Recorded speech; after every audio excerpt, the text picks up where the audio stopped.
Well, hello everyone and welcome to the May plot tour. We're just kicking off as usual at the rhubarb corner and it's cracking on, doing very well.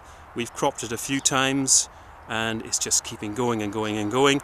The original group has been joined by two, not new to this plot, they were dug up from the pathways, which is a strange place to plant them.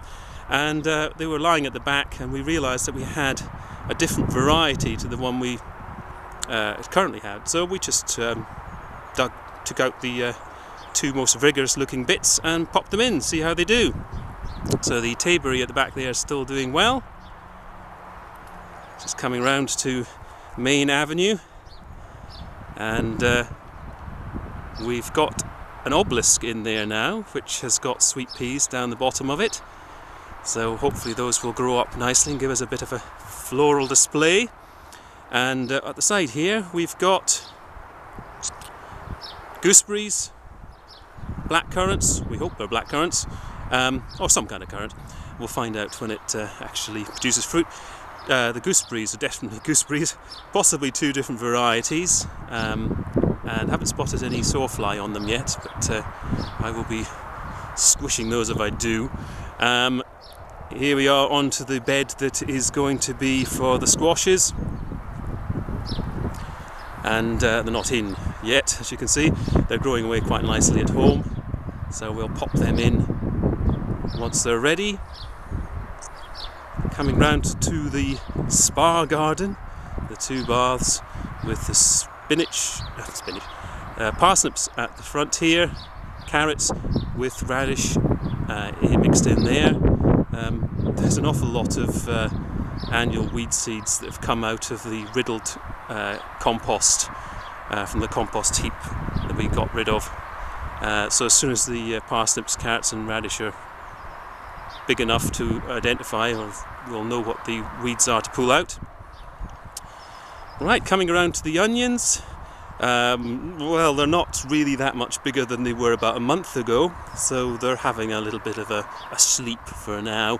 The garlic has put on a bit of growth, and we've got a couple of spare potatoes just taking up that extra space down the end there. On round to the peas. They had stalled for quite a while, a few weeks where they weren't really putting on any growth, but after this hot weekend we've just had, they've done rather well with a bit of water. They've come on nicely. So we've got several beds just waiting here for beans and sweet corn. And here we have the nearly finished new pallet compost bins. So I've put down some membrane just to stop the bindweed that was in the old compost from coming back through again. And we're going to put in a central pallet and have two bins here.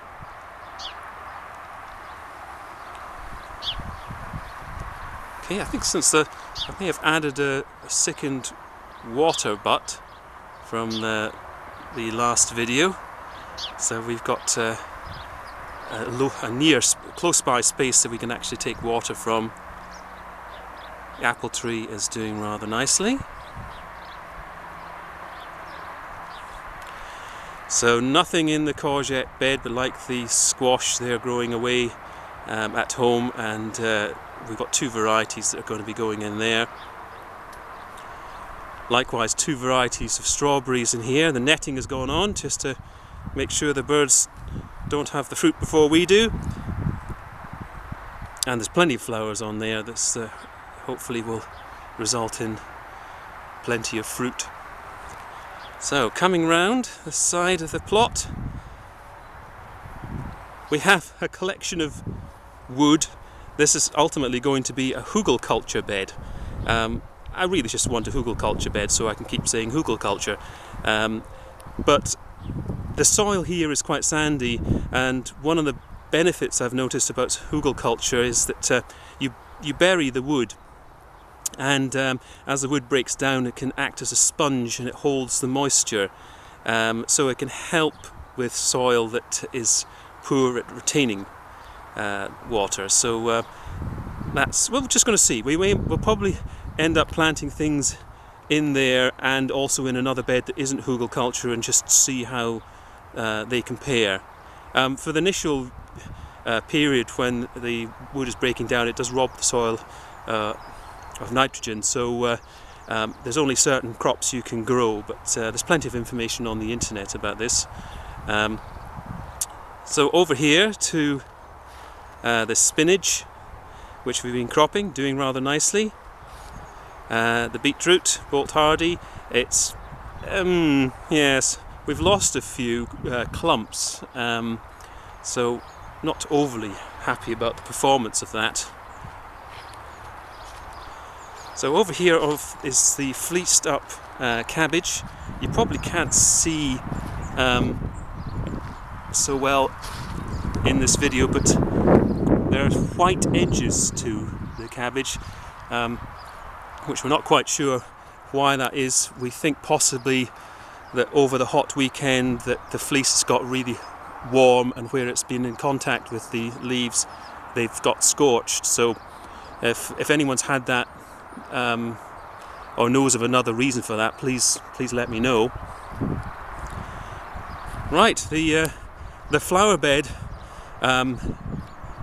as it will be this year, it's going to be an ornamental fruit garden after this year. I've lifted the membrane, dug out the mare's tail bindweed, although the mare's tail can just come through membranes, a bit of a nuisance. And I've put bark down, and I've got a tamped down central pathway, and the idea is to put in some dahlias, and we're going to have quite a few flowers going in there.